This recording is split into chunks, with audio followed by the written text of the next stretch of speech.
भाषा को न लेते हुए प्राकृतिक भाषाओं से उन्होंने मंत्र बनाना आरंभ किया। जो सामान्य प्रजा है उनको उसका पता चले, उसका ज्ञान हो, इसलिए साबर विधान मंत्र नाथ संप्रदाय की, अगर कोई समय आया तो बताऊं कि नाथ संप्रदाय की मंत्र वैदिक मंत्रों के साथ कितनी श्रेष्ठता प्राप्त हो। वैदिक मंत्रों में जितनी श्रेष्ठता है उतनी ही मंत्र साबर मंत्रों में भी शक्ति हो। इसके लिए नवनाथों ने क्या किया था और कैसे साबर मंत्रों को सिद्ध किया था। केवल अगर हम ये बोलते हैं कि ओम चैतन्य गुरु गोरक्षनाथाय नमः, तो साबर मंत्र करने के लिए अपने को अनुमति मिलती है और साबर मंत्र का सिद्धि विधान भी मिलता है, क्योंकि इसमें बार बार कहा गया है मेरी भक्ति गुरु की शक्ति फुरो मंत्र ईश्वरो वाचा। मैं अगर मेरे गुरु को मानता हूँ, हे देवता तुम अगर मेरी भक्ति को मेरे गुरु के लिए मानती हो तो तुम्हें आना ही होगा। ये ईश्वर ने कहा है, जो गुरु भक्ति करता है उसके सामने सारी देवताओं को, यक्ष गंधर्व किन्नर अप्सराएं सभी को आना ही होगा, ऐसा नाथ संप्रदाय में कहा गया। इसलिए पहले हम साबर विधान में नाथ संप्रदाय के गुरु को नमस्कार करते हुए इस साबर मंत्र को मैं आपके सामने बोल रहा हूँ। पहला मंत्र आप मत बोलो, मैं सिर्फ बोलता हूँ, उच्चारण करता हूँ। दूसरा मंत्र मैं आपको आप कैसे उच्चारण करवाता हूँ।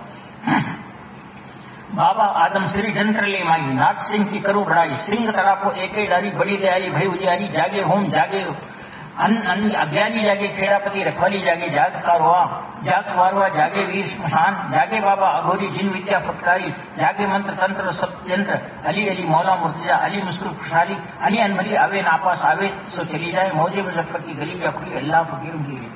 ये खेड़ापति रखवाली का मतलब होता है एक खेड़ा खान नाम के बाबा हो गए, बहुत जमाने में बहुत हिंदू थे और अंग्रेजों के जमाने में वो हिमालय में रहते थे। एक बार क्या हुआ कि खेड़ा खान बाबा आश्रम अपने पूजा करते हुए बैठे हुए थे, तो रास्ते में अंग्रेजों की फौज आई और सब घोड़े पे आए और बोले इसको हट, यहाँ से हट जा। खेड़ा खान बाबा को रास्ते में थे, हिमालय में साधना करने बैठे थे, उनको हट जाओ बोले। तो उन्होंने एक बार उनको देखा मुझे हट जाने के लिए बोलता है, उन्होंने एक पत्थर लेकर डाल दिया घोड़े के घोड़े, और वो जैसे खड़े हैं वैसे ही खड़े गए, आंखों में आंसू आए, घोड़े हिल नहीं रहे हैं। तब उनको पता चला कि ये कोई बहुत महात्मा है, मैं रास्ता छोड़ के जाता हूँ। तो उन्होंने नहीं माना, जब तक नाक नहीं रगड़ेगा तब तक यहाँ से हिलने की बात नहीं होती। और उन्होंने कहा नाक रगड़ने की बात दूर रही, नाक वहीं रगड़ा और पीछे चलेगा, आगे गया ही नहीं। वैसे थे खेड़ा खान बाबा, जो साबर मंत्र के बहुत ही सिद्ध पुरुष कहलाते थे, जो हिमालय में रहा करते थे।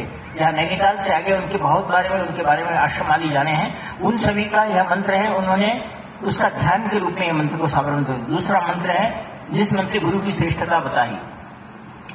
गुरु बोलो मेरे साथ, गुरु शठ गुरु है वीर, गुरु शठ गुरु है वीर, गुरु साहब सुमरो बड़ी भान, सिंगी तोरो बन कहो मन माऊं करतार, सकल गुरु की हर बजे घट्टा पाकर उठ जा, चेस समार श्री भरवंश मेरे गुरु की कृपा पार। यहाँ क्या कहते हैं, हर अनेक शिव जी भी गुरु का ध्यान करते हैं, गुरु को भजते हैं।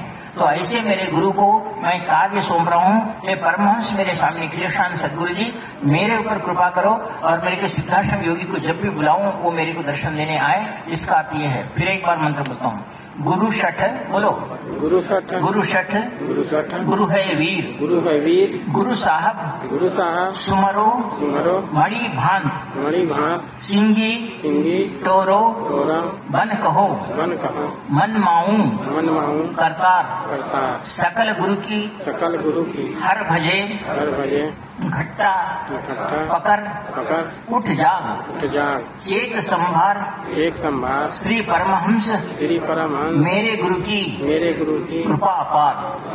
आज अवतरण देश पर मिथिलेश स्वामी जी की कृपा अपार हो गई है। आप इस साधना को संपन्न करो।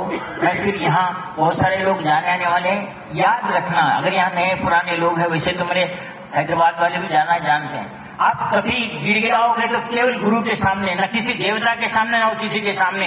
ये मंत्र अगर करते हो तो तुम्हें यही हाल तुम्हारे जीवन में रहेगा, गुरु के सामने गिड़गिड़ाओ। बाकी कोई किसी के सामने गिड़गिड़ाए, अधिकार के साथ बोलेंगे कि आपको आना है, कोई देवता हो। हम जब गुरु के प्रति इतनी निष्ठा रखते हैं तो ये कार्य होता है। जो आज मैंने साधना की है, आप आने वाले कभी भी जब मिलो तो इस साधना के बाद मुझे बताओ कि आपकी ऊर्जा शक्ति कितनी बड़ी है, आपकी सहन शक्ति कितनी बड़ी है। आज गुरु जी के अवतरण महोत्सव पर मैं गुरु जी के चरणों में प्रार्थना करता हूँ कि हम सब यहाँ जो आए हैं, इकट्ठा हुए हैं, हम सभी की इच्छा को पूर्ण करें, क्योंकि हर एक के भाग्य में थोड़ा होते हैं। यहाँ अपने भारत में करोड़ों लोग हैं, करोड़ों गुरु जी के शिष्य हैं और करोड़ों लोग भी हैं, लेकिन इतने ही लोग मेरे सामने क्यों आए हैं? क्योंकि ये गुरु की इच्छा थी। और गुरु की इच्छा के सामने मैं जो ये साधना दे रहा हूँ, ये भी गुरु की इच्छा से ही दे रहा हूँ। आप सब लोग सामर्थ्यवान बने,